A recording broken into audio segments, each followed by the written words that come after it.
You're listening to the Scotiabank Market Points podcast. Market Points is part of the Knowledge Capital series designed to provide you with timely insights from Scotiabank Global Banking and Markets leaders and experts. Good morning, good afternoon, good evening. Welcome to Market Points on the 14th of October, 2025.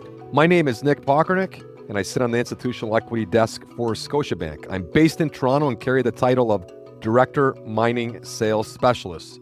Bay Street speak for I talk mining and mining stocks all day and every day. Interesting times to say the least when it comes to the mining sector. We have gold at or near all-time highs, while copper is approaching $11,000 per ton, a key resistance level. Additionally, uranium has bounced off its 2025 low and is now through $80. Meanwhile, iron ore prices have fallen off the $200 plus peak in 2022 to trade in a tight range in and around $100. Similar type of price chart for steel rebar. Lithium remains in and below $10,000 per ton for 2 years now, while rare earths have caught a bid and tin prices have doubled in 2 years. Like I said, interesting times. I'm joined here today by Alfonso Salazar. Alfonso is our LatAm Metals and Mining Research Analyst based in Mexico. Alfonso, buenos dias, my friend. Buenos dias and good day, everyone. Thank you for having me. You put out a very excellent note just over a month ago. It was entitled Talking Overcapacity in China, Implications for LatAm Commodities Demand.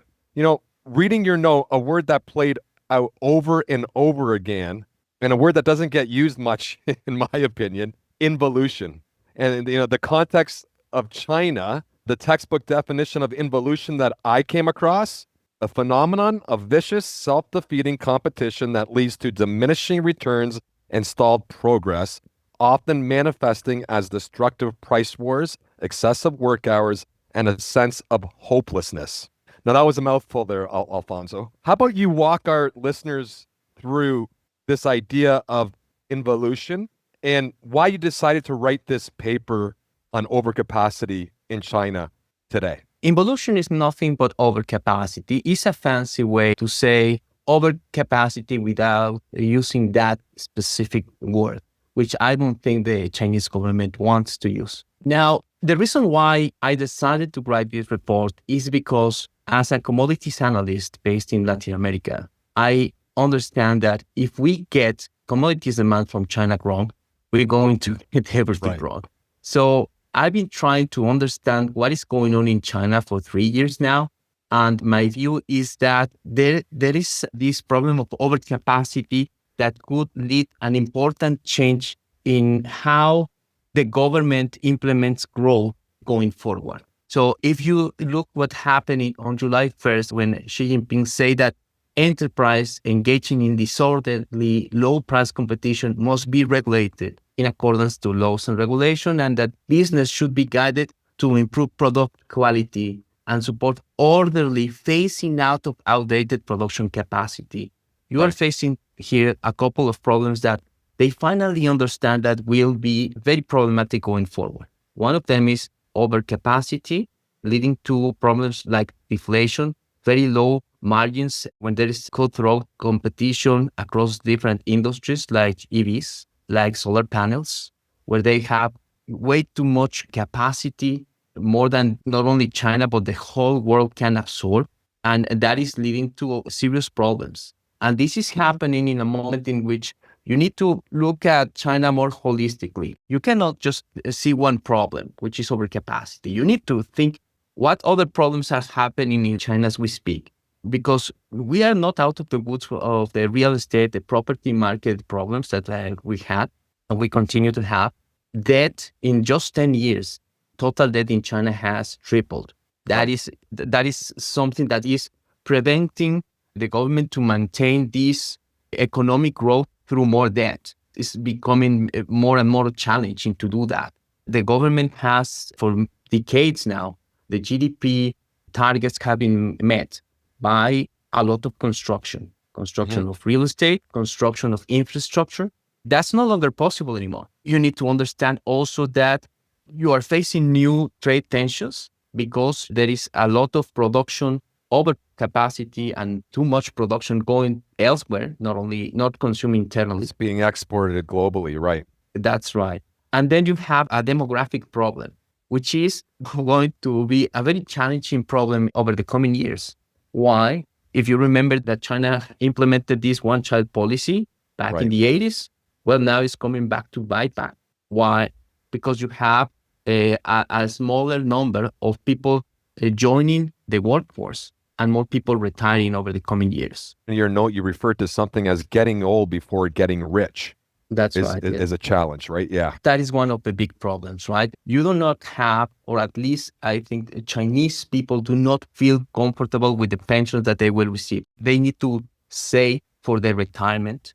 And that means consumption is very weak. And thinking China, the pillars of growth, of economic growth are construction. We just mentioned that probably is going to be hard to see that as a continued avenue of growth. Then you have consumption. Without very strong consumption sentiment, that is not going to be very strong either.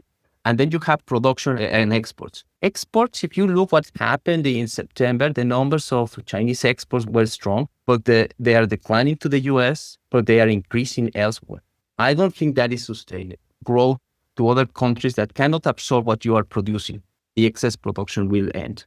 And that will have implications for commodities demand. Many of them produced in Latin America: copper, iron ore, certainly steel, and pulp. We've established that there's an overcapacity issue. The Chinese government wants or needs to address the challenges and the problems. They tried this back in 2015 on the supply side, if I remember correctly. What do you think are the levers that they can be pulling here to address the overcapacity issue? You are right. Back in 2015, because we have a similar problem than today, the government implemented this supply side reform, and they tackle overcapacity in some specific industries like coal, steel, cement, and they have to solve the problem by implementing some policies to solve the economic decline driven by all these policies. You need to do something about that. What is happening today is a little bit more complicated for many reasons. The first one is that you have more industries in a dire situation, not only steel and other commodities.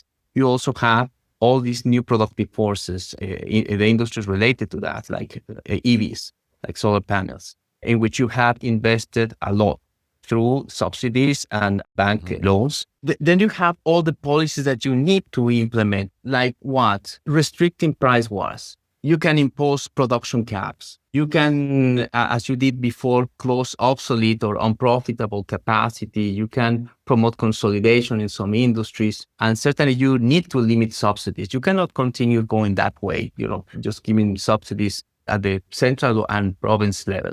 So those are kind of the things that we think could happen over the coming years to deal with these overcapacity involution problems. That's definitely what we want to see. Right. But the consequences are that you will have less demand of raw materials. If you produce less, you will have less raw material demand. There could be a rise on unemployment. And if you don't have the countermeasure policy, then you will have a deterioration of consumer sentiment. And certainly demand is not going to be strong, especially if the ongoing price war ends. And then you have that current low prices of products normalize at more reasonable levels. So you have the risk of unemployment on one hand, and then you have higher prices to deal with. So Alfonso, when we put this all together now, give the listeners an idea of like the impact that these follow-up measures out of the government of China could have on various commodities. Let me just start by saying, Nick, that I am a little bit skeptical that these policies will be implemented. I don't expect to see a turn from the new productive forces policies that were implemented less than 2 years ago. So I will take what I'm going to say with a grain of salt. In our analysis, what we do is try to understand how implementing these policies what are going to be the implications for different industries. The one that we think is going to be most favorable impacted by evolution policies is steel.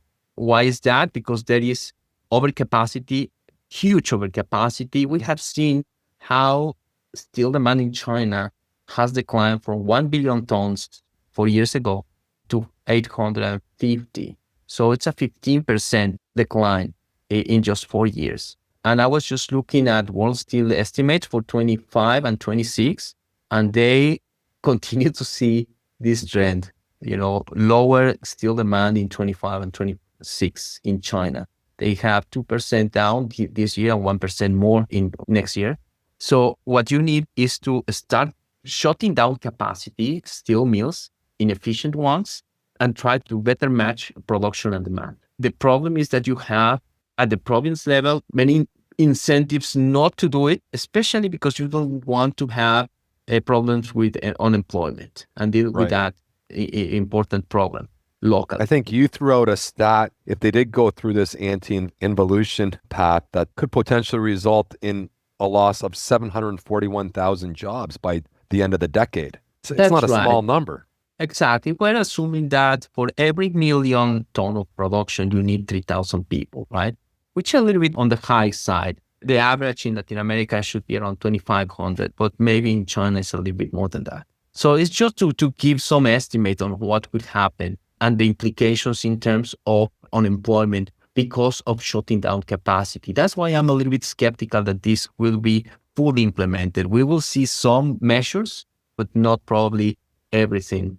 Give our listeners just some context in terms of the steel market in China, the size, consumption versus production. China is consuming more than half, around 55% of total steel, and producing even more than that. And when you look at the exports from China have increased from 51 million tons to close to 120 million tons last year, and they are increasing as we speak this year.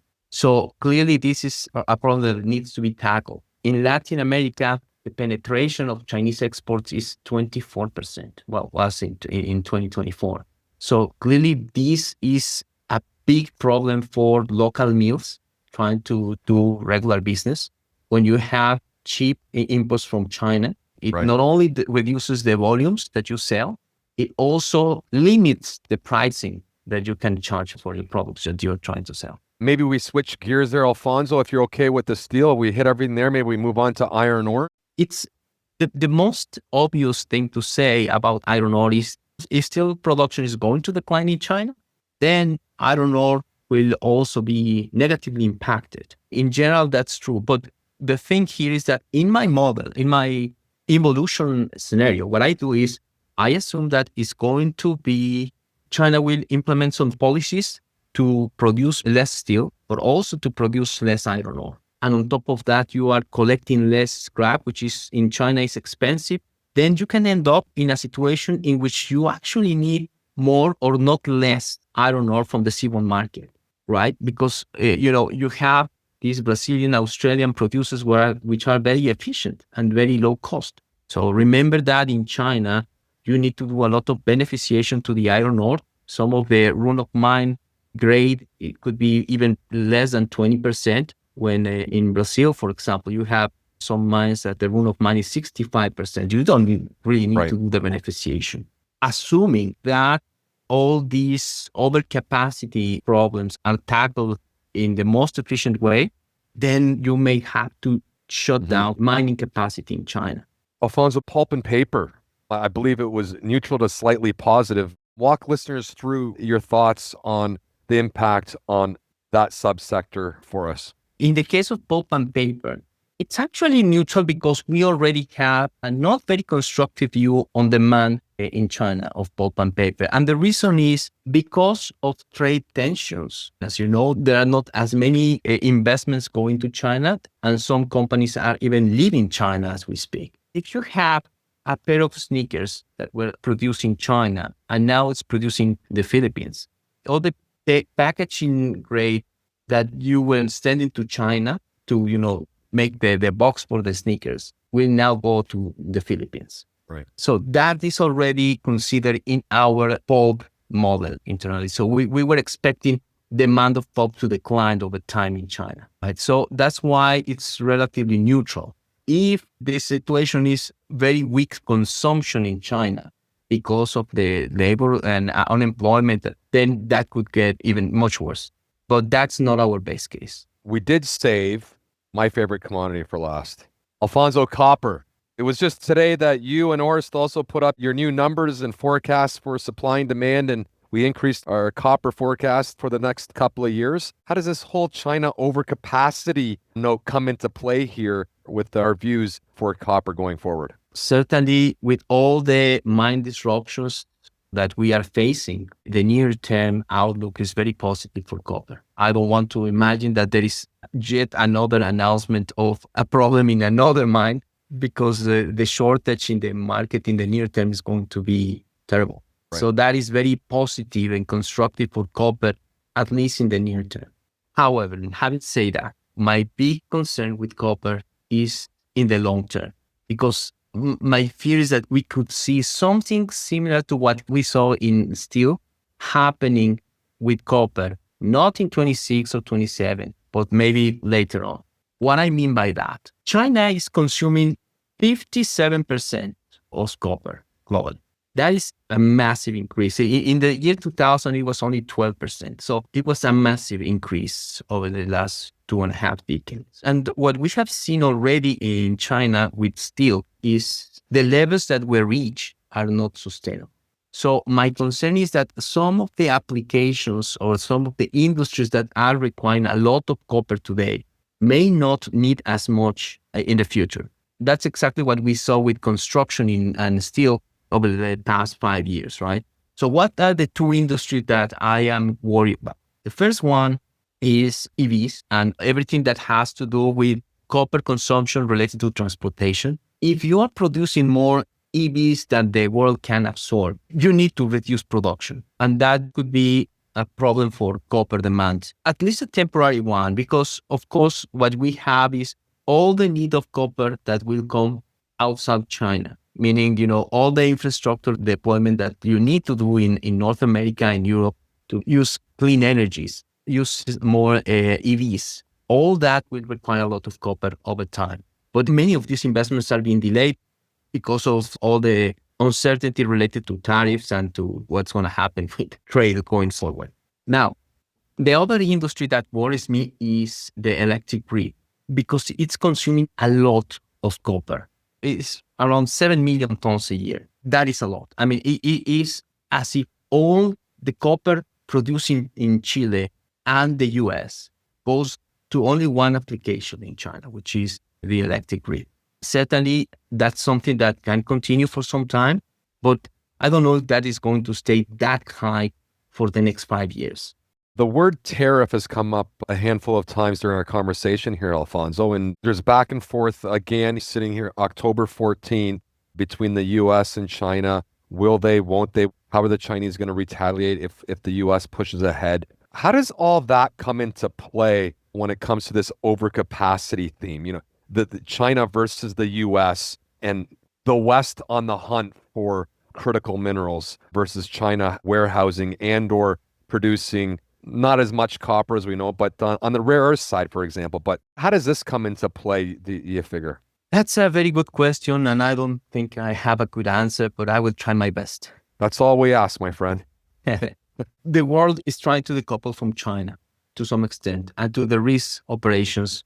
One of them was rare earths, and the leverage today is on China's side, but that is not going to last for long. As long as you can build all the capacity to produce all these rare earths elsewhere, it's going to take time, but eventually you can find a way out of this very high dependency that you have today from China. So the way I see it is that China understands this, and they need to play this card today, because 2 years from now is not going to be as valuable as it is today. So the risk is that no one backs down, that China and the US continue on this trade war escalation that could end in a very difficult situation for everyone. That would be the risk. And regarding this decoupling, I think it has to happen no matter what. The pace at which it happens is going to depend on to what extent China is willing to deal with overcapacity locally, change, the growth model to something that is more local demand driven and not so much export driven. If they go in this direction, you can see a gradual decoupling from China that is not very painful for anyone, but it's hard for me to see that as the scenario that China is going to take, at least for now. We'll get to know soon, right? I mean, in October the 20th, we have the Central Committee meeting. So we get to know what is the plan for the next 5 years. And that was on my list, October 20th. I wanted to ask you. So what should we be looking for? What should we be listening to in terms of the direction that they're going to go when it comes to this overcapacity challenge that China has? I will pay attention to anything related to the new productive forces. Because remember, what they want is to have a leading position in the EV industry, in the solar panels industry, but they need to reduce capacity. So anything related to how they will tackle this overcapacity in these specific industries, I will pay a lot of attention to that. I will also pay attention to the subsidies. To what extent the government will promote new industries to maintain economic growth. Remember that once there is a plan to grow in this or that industry, at the province level, everybody starts trying to move and try to get the next wave of subsidies to this or that industry. So that's something that I think is going to be important. I don't think EVs is going to be a winner this time. You need to reduce, the subsidies, at least on the manufacturing side. To what extent China is willing to change to a consumption-driven economy? That would be very important. If we see a change in this direction, I think it could be very positive. Anything that has to do with how they plan to deal with this trade war, So there are many things that could happen during this 5-year plan that can give us some hints on what to expect about China over the next 5 years. Yeah, very important date for anyone that's involved in the mining space. The stats that we threw out earlier, 57% of global copper consumption, over 50% of steel consumption, right? China's very important for a number of companies that you cover and a number of companies that I cover here out of Toronto as well.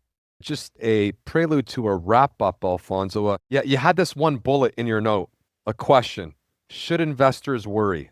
So, should we worry? I think we should take this very seriously. We need to understand well what is happening in China. Everything that I wrote in this report is for just one reason. If we get China wrong, we're going to get our investment case wrong. So we need to really understand what is really happening in China. That is an invitation to understand what's going on in China. It's very, very challenging to see how they will get out of the situation in which they are without making some very important changes in the strategy going forward. The other thing that I think is very important to mention is that when I talk with clients, many of them tell me that it has never before been so important to understand geopolitics, right? Yeah. For the investment decision making. That's very similar to the conversations that I have with investors as well.